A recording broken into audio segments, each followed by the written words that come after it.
Lord, help us to see you more clearly, to love you more dearly, to follow you more nearly, day by day.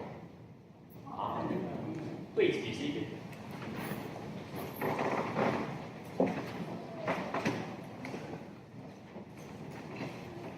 How many of you, just as a quick show of hands, how many of you all have been to one of our Wednesday evening services at some point?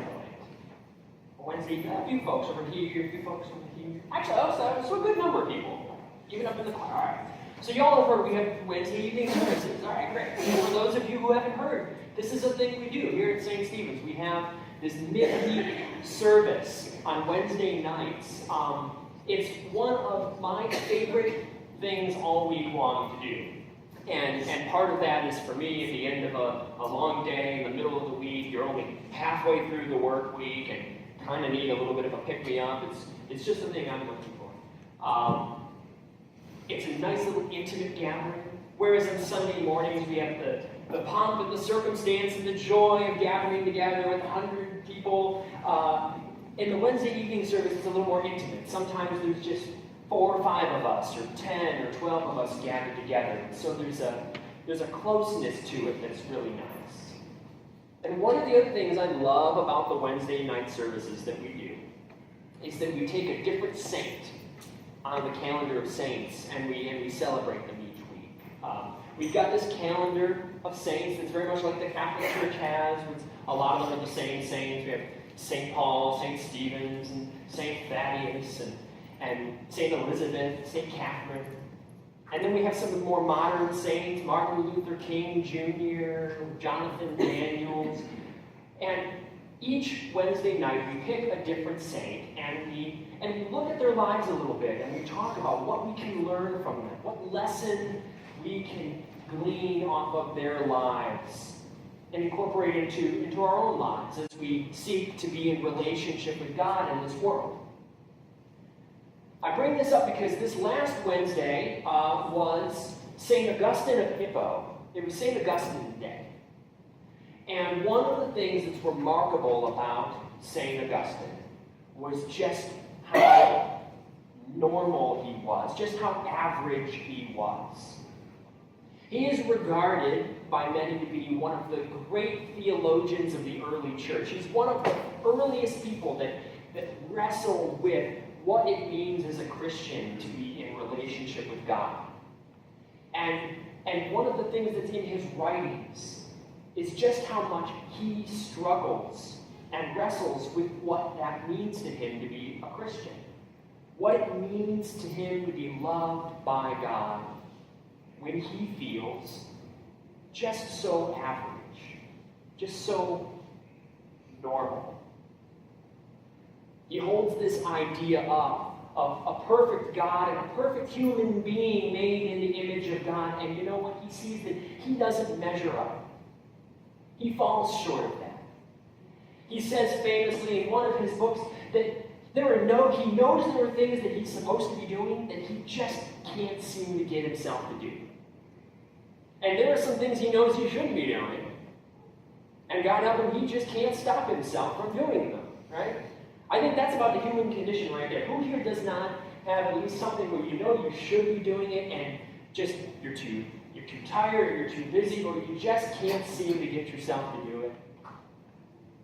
Or there's something that you really know you probably shouldn't be doing, and yet you just seems to be something that is just within you, that you can't get past that struggle.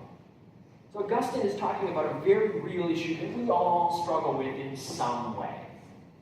And yet God loves him anyway. He doesn't know what to make of it. He doesn't know what to make of that. And so he looks at stories like this story in our gospel, and he sees Jesus. And who does Jesus choose to dwell with? Who does he choose to sit down and have dinner with? Not the Pharisees, not the high priests, not the people who were the best, the most perfect. He chooses to sit down with the common, everyday person who falls short, who, like Augustine said, tries and fails. That's the person who Jesus sits down and says, that's the person who I want to break bread with. The Pharisees don't like this at all. Right? The Pharisees don't like this at all because this messes with their whole system that they've got in play here. Where the Pharisees have got a nice system in place where they can say, we're closer to God than anybody else, therefore we're the ones that you should listen to. We're the ones that are in charge because we're the most perfect. We follow the rules the best. And Jesus comes in, and he shows all of these other people that not only does God love them, but that they're just as worthy of love. Every bit as worthy of love. So they don't like that. They don't like that. But Jesus is sending a clear message that, and this is important for each and every one of us, for Augustine and each and every one of us here, that as we struggle, as we fall short, God loves us as profoundly and deeply as we could ever be loved. And that there's nothing we're going to ever be able to do to separate us from that. That was the power in Jesus choosing who he chose as his disciples. He didn't go out and gather up the A-team, the best of the best, the smartest and the brightest and the most powerful. That's not who he chose as his disciples to carry on his message, is it? No, the people that he chose to carry on his message were fishermen and tax collectors and people who forgot to wash their hands before dinner. Those are the people who he said, I want you to be the ones that are going to carry forward my message of love out in the world. And that's what Augustine did. Augustine, normal, everyday Augustine, who messes up every day like you and I do. He grew up to be a priest, and then be made a bishop, and he went out into the world, and he became an amazing bishop that we revere as a saint, not because he was better than everybody else, but because he was the same as all of us. And was willing to look out in the world and say, God loves you, and God loves me. And let us go out into the world and share that profoundly with each other.